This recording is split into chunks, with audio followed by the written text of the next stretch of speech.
Okay, today we're going to do a beef stew. It's a beef stew recipe I found on YouTube off the channel of Chickens by the Lake. And I made it last year, but I wasn't doing filming, so I thought I would film it today. It's a very good beef stew, especially if you need something that's not too spicy. Because I know my mom's beef stew recipe I love, but it has tomato paste and tomatoes kill me. So I like this has a good brown gravy. And what we're going to start with is a pan is heating here. And just a little bit of olive oil. Whoops, that might be more than a little, but that'll do. Let me find my spoon. And then what I did, let me get this up so you can see it, hopefully. I cut up this stew meat a little bit smaller than it was at the grocery store. And I put about 3 tablespoons of flour in there. And like I said, I've got the olive oil going, and I want to put a little bit of butter too, just because it adds good flavor. Because that flour on the beef stew, the stew meat, is going to make a nice roux to help thicken the stew. And that's about a tablespoon of butter I'm putting in, whoops, with the olive oil, kind of a mixture.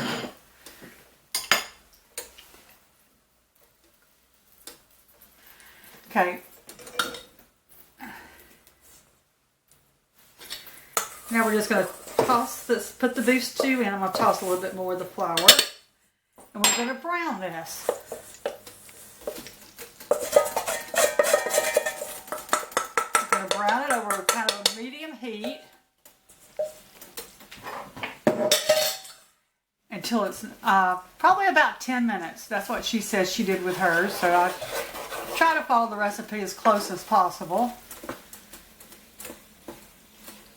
Just do it around real good, let everything melt. And we're going to let that go about 10 minutes, and I'll come back when it's done. We'll show you the next step. Okay, now I've got it about as brown as I'm going to do it. I actually didn't go 10 minutes because it started sticking, so I just did it until the flour started sticking at the bottom. And that was it. And I forgot to say a while ago that you put the meat in with the flour, and I also had salt and pepper the meat a little bit. And I put about 3 tablespoons of flour to about 3 tablespoons of olive oil and butter. So now we're going to set this over to the side.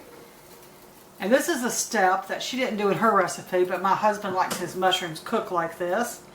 So I've got another pan with a little bit of butter in it. I'm going to use the same spoon. Oh, let me turn my heat back up here. And what I'm going to do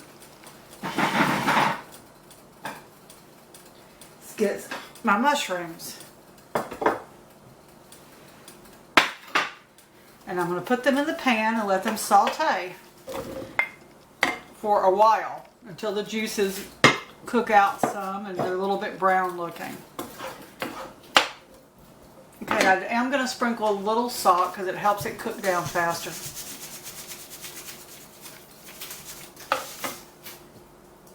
Now I'm going to let these saute. This here probably will be about 10 minutes.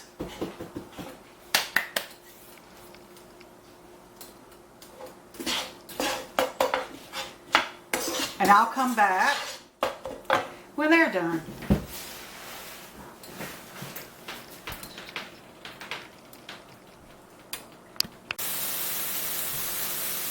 Okay, and now I'm going to add my onions and garlic and celery just right to the pan.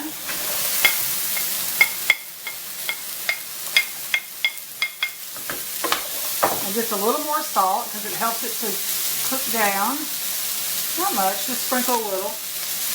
And now we're going to saute this until they get a little bit soft. You don't want to brown your onions and things, just so probably like 3 or 4 minutes. And I'll be back for the next step when this gets done. Okay, now I have put the celery, onion, and garlic mixture back in with the meat. What I'm going to do is add some water. I'm going to measure by cup, so you know, but you know, you're pretty much just going to cover your meat. Because it is a stew, you don't want it real soupy. There's 1 cup. I think I'm going to do 3 cups. because it will cook down some too. Okay, and we're just gonna stir that around a little bit. I'm gonna bring it to a boil, and once it starts boiling, I'm gonna turn it low, cover it, and let it simmer. I would say for about an hour. I want the meat to be tender, and we're still gonna do the vegetables and things in a little while, the other vegetables, but if I do them now, potatoes will turn to mush. So, and now we're just going to put the lid on it, and I'll be back when we get to the next step. Okay, and now I'm back. It's been an hour. Let's take the lid off and see. Oh, it's looking good. It's simmering good. And when you're cooking it during that hour, do stir it a few times because it's going to be a little thicker from having the flour. Now what we're going to do, we're going to add the carrots. I did 2 carrots. You know, this all has to do with your preference, how many people you have in your family. There's only 2 of us eating this, and we'll probably be eating it for at least 2 days. Okay, and now I'm going to actually add some pepper to it.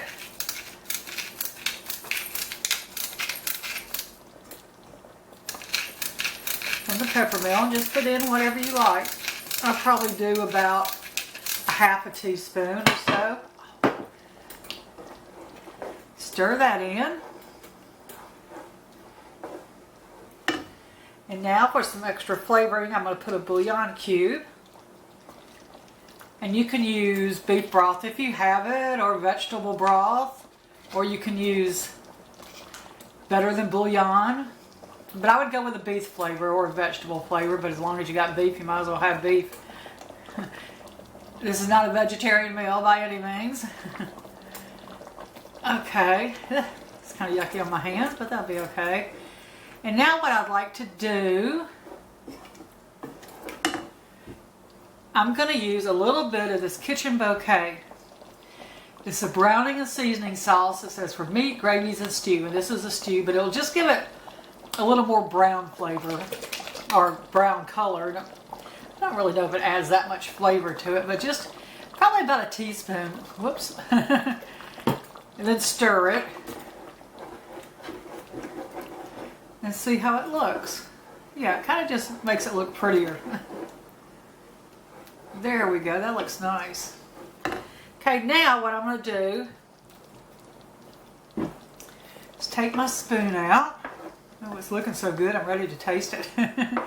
Gotta wait a little while though.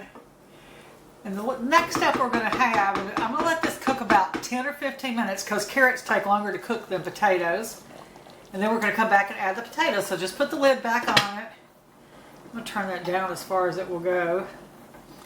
And I'll be back for the next step in a few minutes.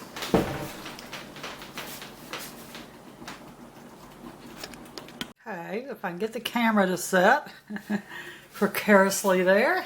Okay. Now, we're at the last step before it gets cooked. What we're going to do, isn't it looking nice and brown? See how pretty the color is? Okay, all I'm going to do now is I cut up two potatoes. I'm going to put them in. Stir them in good. And at this point too, if you think you need a little bit more water, I think this looks perfect on mine. You could add just a little bit if you need to. And now I'm just going to let it cover. I don't want the camera to fall off, so I'm going to gently tap that. I'm going to cover the pan and let it simmer probably 20 to 30 minutes until the carrots and the potatoes are tender. And then we'll be back to look at it, see the final product, and to taste it.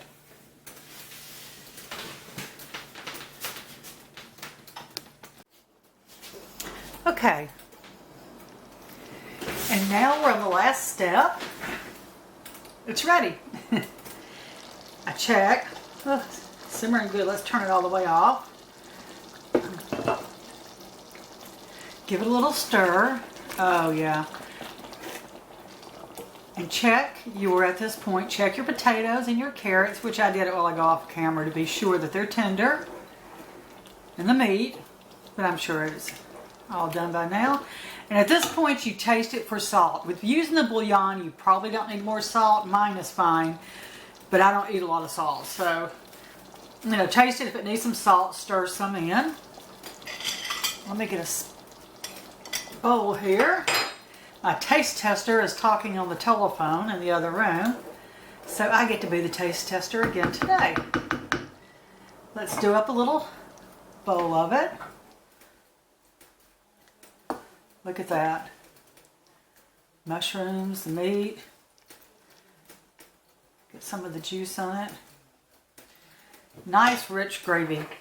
It looks darker brown than it is in the camera, rather than it is in person. The camera makes it look darker than it is, but it's just a beautiful, beautiful brown color.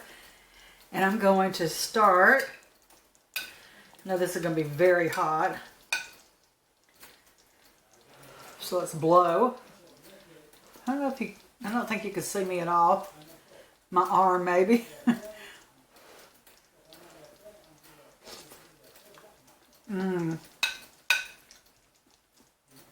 That is so good. And the mushrooms, you wouldn't have to put mushrooms if you don't want to. I've never actually put mushrooms in a beef stew before. But Chickens by the Lake woman, she did it. And it was so good. The beefs and mushrooms, it just makes the stew, especially this one. So, but you know, you can delete them. Don't use them if you don't want to. Let me taste the meat. Oh yeah. Very tender.